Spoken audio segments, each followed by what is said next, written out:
भगवान वराहदेव ने कहा, गीता आश्रये अहम तिष्ठामि गीता में च उत्तमम गृहम। हे देवी, गीता आश्रये अहम तिष्ठामि, सच कहूं तो मैं गीता के आश्रय में ही जीता हूं। कितना राइमिंग हो रहा है, चीता भी पीता है वैसा हो रहा है। गीता के आश्रय में मैं जीता हूं।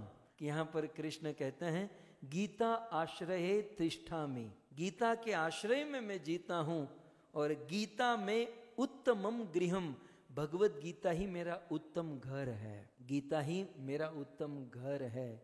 और गीता ज्ञान उपाश्रित्य त्रिलोकन पालयान अहम, और भगवत गीता के ज्ञान के द्वारा ही मैं तीनों लोकों का पालन करता हूँ। सो मन में यदि प्रश्न हो कि भगवान अकेले होकर तीनों लोक में करोड़ों जीवों का पालन कैसे करते हैं, तो कहते हैं गीता ज्ञान उपाश्रित्य, गीता के ज्ञान के द्वारा ही तो तीनों लोक में चला पाता हूं। फिर आगे गीता अभ्यासम पुनः कृत्वा। अब देखिए ये थोड़ा एडवांस लोगों की बात है जो गीता का अभ्यास करते हैं। सो गीता, कुछ लोग कहते हैं ना ये पिछले 4-5 दिन से, वैसे तो 2 कथा से ये गीता के पीछे हाथ धोकर पड़ गए हैं, ये इसलिए पढ़े हैं हम लोग क्योंकि इसकी महिमा है।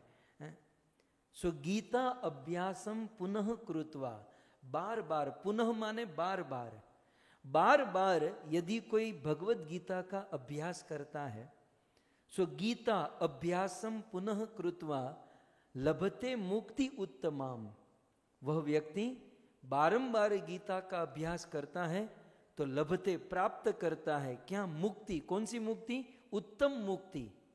मुक्तियों में भी वेरिएशन है, मुक्ति की भी बहुत सारे स्टेज हैं, लेकिन गीता का अभ्यास करने वाला भगवान वराहदेव कहते हैं उत्तम मुक्ति को प्राप्त होते हैं।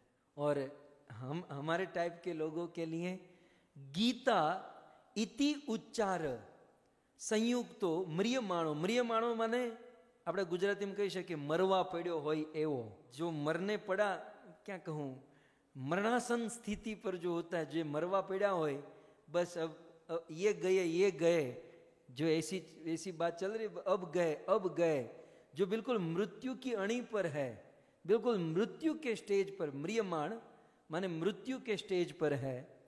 और मृत्यु के समय गीता इति उच्चार, वो ज्यादा कुछ ना बोले, श्लोक में उसकी गति मति रति नहीं, लेकिन मरते समय भी भगवत गीता, बस गीता इति उच्चार, गीता उच्चारण करते हुए म्रियमाण, यदि कोई मरता है तो गतिम लभे, तो वह गतिम माते परम गति, भगवत गति को वह प्राप्त हो जाता है।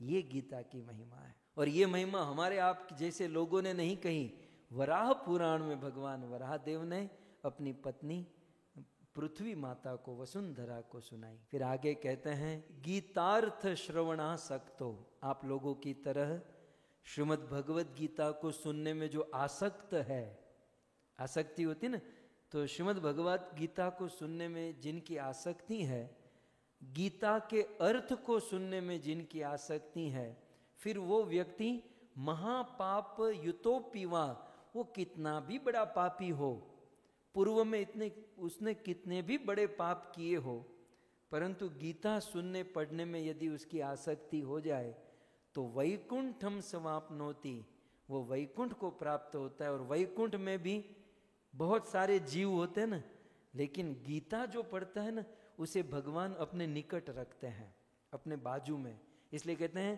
विष्णुना सह मोदते। बाकी प्रॉब्लम, झगड़ा तो वैकुंठ में भी है कि भाई भगवान के निकट कौन बैठेगा, भगवान के नजदीक, वहां भी ढगला होगा, वहां भी कितने लोग होंगे। उसमें भी यदि आपको मतलब बेनिफिट चाहिए कि वैकुंठ में भी भगवान के निकट रहने का अवसर चाहिए, तो कहते हैं विष्णुना सह मोदते, भगवान उसे अपने बिल्कुल निकट रखते हैं। किसको? जो भगवत गीता सुनने में आसक्त होता है, कथा सुनने में जो आसक्त होता है। और फिर अंत में गीतार्थ ध्यायते नित्यम कृत्वा कर्माणि भूरिशः जीवन मुक्त सविज्ञेयो देहांते परमम पदम। भगवान कहते हैं कि देवी, जो व्यक्ति गीता पढ़ता है, गीता सुनता है, गीता का ध्यान करता है, वो जीवन मुक्त है। सविज्ञेयो, उस भक्त को, उस डिवोटी को जो गीता पढ़ता सुनता है, उसे जीवन मुक्त समझिए, वो उसे मुक्त ही समझिए, वो मुक्त, जीते जी मुक्त हो चुका है। और देहांते, देह का अंत होने के बाद तो परमम पदम, परम पद को प्राप्त करेगा। लेकिन गीता पढ़ने वाला जीते जी संसार से मुक्त हो जाता है। तो इस प्रकार भगवान वराह देव ने वसुंधरा देवी पृथ्वी को गीता की महिमा सुनाई।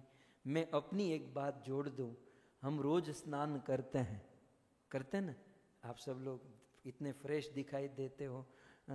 गल्फ कंट्री में जाते तो वहाँ पर जुम्मे से जुम्मा चलता है, फ्राइडे टू फ्राइडे, वीक में एक बार। यहाँ तो भले कितनी भी ठंडी है, स्नान तो हम रोज करते हैं, लेकिन रोज पानी से स्नान करने से हमारा शरीर शुद्ध होगा, हमारा चित्त, हमारा हृदय, हमारा अंतःकरण शुद्ध नहीं हो सकता। इसलिए भगवान आदि शंकराचार्य ने कहा, मलिने मोचनम पुंसाम जलम स्नानम दिने दिने।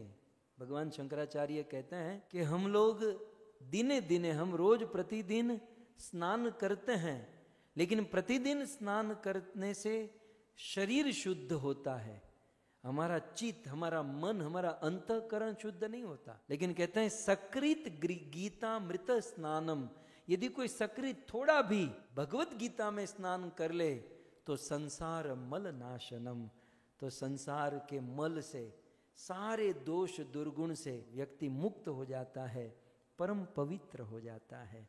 यह है श्रीमद् भगवत गीता की महिमा।